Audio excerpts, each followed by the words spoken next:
Assalamualaikum warahmatullahi wabarakatuh. Hai, perkenalkan saya Liana Anggraini. Saya adalah seorang ASN yang bertugas di pemerintahan Provinsi Kepulauan Riau. Dan saat ini saya bertugas di organisasi Satpol PP dan Penanggulangan Kebakaran. Video ini saya buat dalam rangka menyelesaikan tugas PKA, yaitu pelatihan kepemimpinan administrator Angkatan 7 tahun 2021 untuk mata pelajaran komunikasi efektif. Fasilitatornya adalah Bapak Hendra Kurniawan, SIP MSI. Hai Pak Hendra. Adapun tugasnya adalah: 1. Menganalisis gaya komunikasi tokoh publik sehingga memunculkan brand bagi diri tokoh tersebut. Dan kedua, hal apa yang bisa diadopsi untuk diri saya. Baiklah, langsung saja kita bahas tentang tugasnya, yaitu tokoh yang saya pilih adalah Najwa Shihab. Saya yakin banyak orang yang sudah kenal siapa itu Najwa Shihab, tapi tetap pada kesempatan ini, sebelum saya mulai menganalisis gaya komunikasi beliau, saya akan jelaskan sedikit tentang Najwa Shihab. Najwa Shihab, SH, lahir di Ujung Pandang tanggal 16 September 1977. Adalah pembawa acara, jurnalis, artis, feminis, dan aktivis media sosial Indonesia yang berketurunan Bugis dan Arab. Ia pernah menjadi jangkar berita dalam program berita prime time Metro Hari Ini, Suara Anda, dan program gelar wicara Mata Najwa. Najwa adalah putri kedua Quraisy Shihab yang merupakan Menteri Agama Republik Indonesia di era Kabinet Pembangunan 7 dan keponakan dari politikus Alwi Shihab. Ia menikah dengan Ibrahim Syarif Assegaf pada tahun 1997 dan sudah dikaruniai satu orang anak lelaki bernama Izal Assegaf.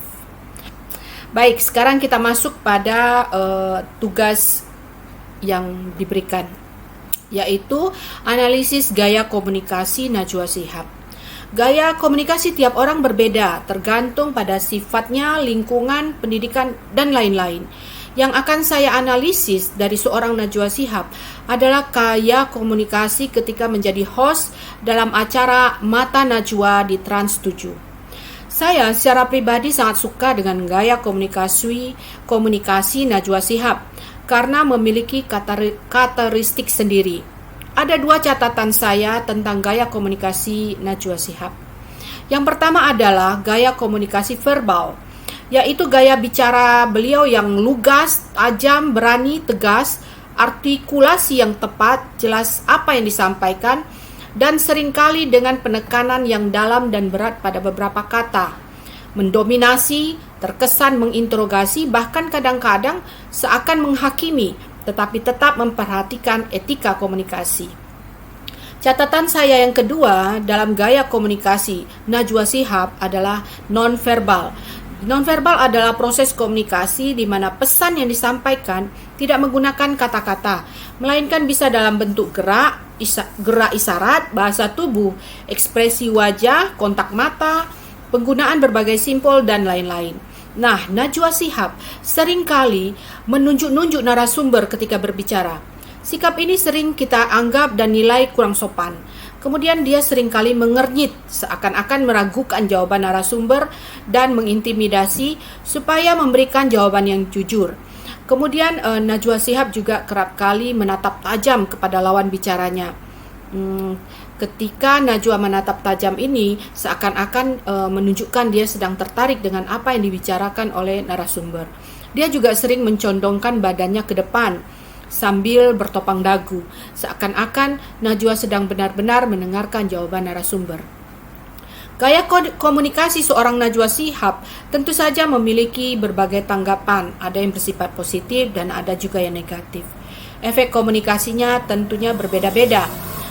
Tentu itu berdasarkan kepada banyak hal yang dimiliki oleh pendengar atau penonton, yaitu bisa tergantung pada sifat, lingkungan, pendidikan, agama, dan lain-lain. Banyak orang yang menilai bahwa Najwa Shihab sering menghakimi atau menelanjangi narasumber. Mungkin Anda ingat ketika talkshow Mata Najwa yang menampilkan narasumber pengacara Farhad Habas atau penyanyi dangdut Rhoma Irama, juga calon legislatif Angel Elka. Nah, dalam episode tersebut, Najwa dinilai bahwa kata-kata yang ia lontarkan terlalu kasar dan memojokkan. Selain itu, Najwa Shihab juga sering terlalu mendominasi talkshow.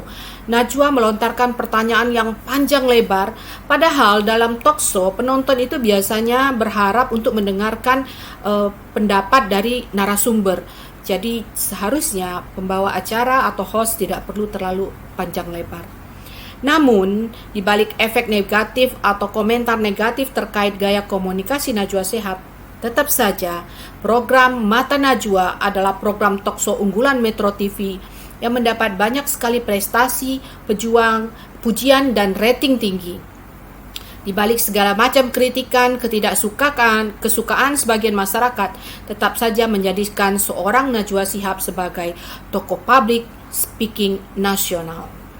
Baiklah, poin-poin dari terkait gaya komunikasi Najwa Shihab yang bisa saya adopt adalah antara lain: pertama, tutur kata yang jelas, artikulasinya, penekanan pada kata-kata yang dianggap penting, kemudian bahasa nonverbalnya yaitu tatapan mata, ekspresi mata, gaya bicara, ekspos tubuhnya, ketajaman kata-kata yang dipilih oleh Najwa Shihab menunjukkan ia memiliki pengetahuan yang sangat besar pada topik yang dibicarakannya. Nah, itu hal-hal yang saya garis bawahi dan saya kira bisa diadopt. Namun, untuk mengadop gaya komunikasi orang lain, walaupun itu tokoh idola kita, itu memerlukan waktu yang tidak sedikit. Karena itu bukan gaya komunikasi asli diri kita sendiri. Dan saya beranggap bahwa kita tidak boleh 100% mengadop gaya komunikasi idola atau tokoh sehingga menghilangkan gaya komunikasi kita sendiri. Nah, sebaiknya adalah kita mengadop yang baik, tetapi tetap tidak menghilangkan jati diri kita, gaya kita yang asli. Baik, itu saja yang bisa saya sampaikan terkait gaya komunikasi publik, tokoh publik. Dan pada kesempatan ini saya ingin mengucapkan terima kasih kepada fasilitator Bapak Hendra. Dan saya berharap Bapak Hendra setuju dengan apa yang saya sampaikan tadi dan bisa memberikan saya nilai yang sangat memuaskan. Amin. Sekian dulu, sampai ketemu lagi. Mudah-mudahan ini juga bukan video saya yang terakhir, insya Allah. Wassalamualaikum warahmatullahi wabarakatuh. Sampai jumpa.